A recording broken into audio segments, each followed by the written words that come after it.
Gawa, 25 kabanata. Dumating si Festo sa lalawigang pangangasiwaan niya, at pagkaraan ng 3 araw, pumunta siya sa Jerusalem mula sa Cesarea. Lumapit sa kanya ang mga punong pari at ang mga pinuno ng mga Hudyo, at idinulog ang kanilang reklamo laban kay Pablo, dahil may balak silang tambangan at patayin si Pablo. Nagmakaawa sila sa gobernador na ipatawag ito sa Jerusalem.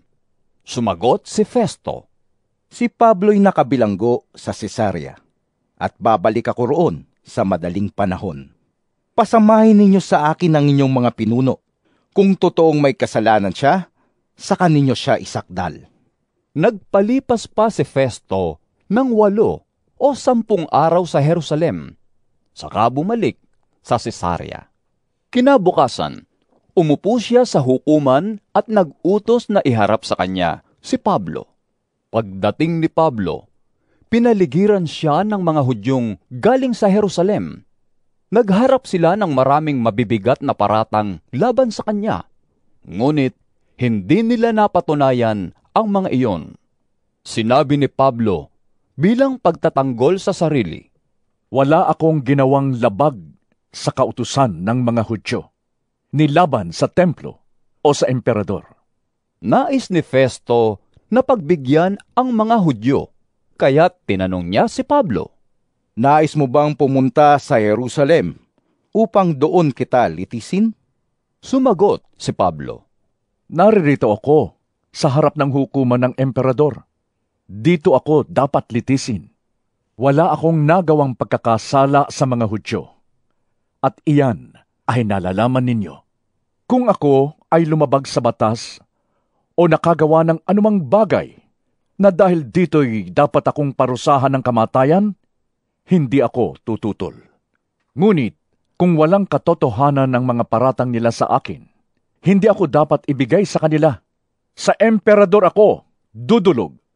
Sumangguni si Festo sa kanyang mga tagapayo, at pagkatapos ay sinabi, Yamang sa emperador mo gustong dumulog, sa emperador ka pupunta.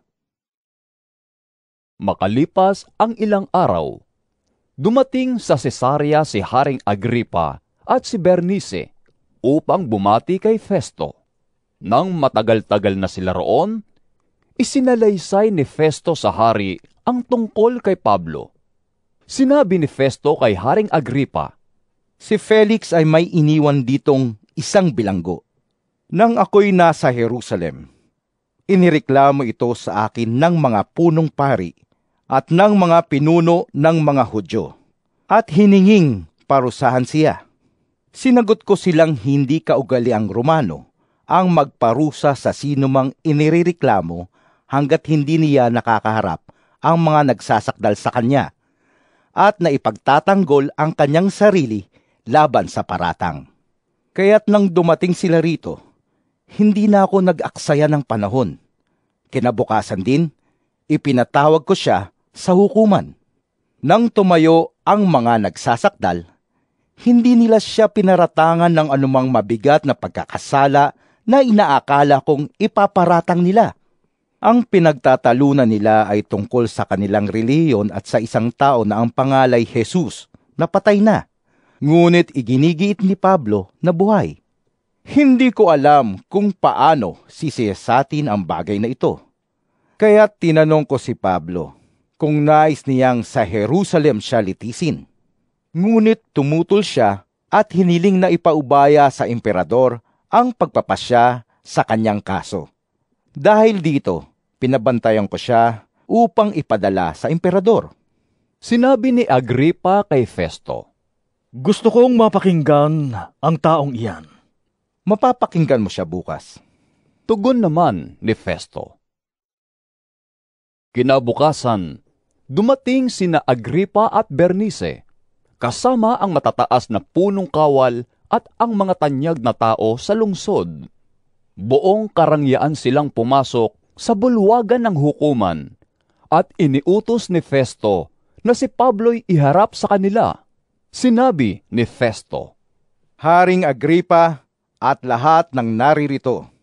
Narito po ang lalaking isinakdal sa akin ng mga Hudyo rito at sa Jerusalem. Ipinagsisigawan nilang hindi siya dapat mabuhay. Ngunit sa pagsisiyasat ko'y wala akong makitang dahilan upang parusahan siya ng kamatayan. Dahil nais niyang dumulog sa emperador, ipinasya kong ipadala siya roon. Subalit, wala akong tiyak na maisulat sa emperador tungkol sa taong ito. Kaya iniharap ko siya sa inyo, lalong-lalo na sa iyo, Haring Agripa, upang may maisulat ako pagkatapos na siya'y masiyasat natin. Sa palagay ko'y hindi nararapat ipadala sa emperador ang isang bilanggo nang hindi inilalahad ang mga reklamo laban sa kanya.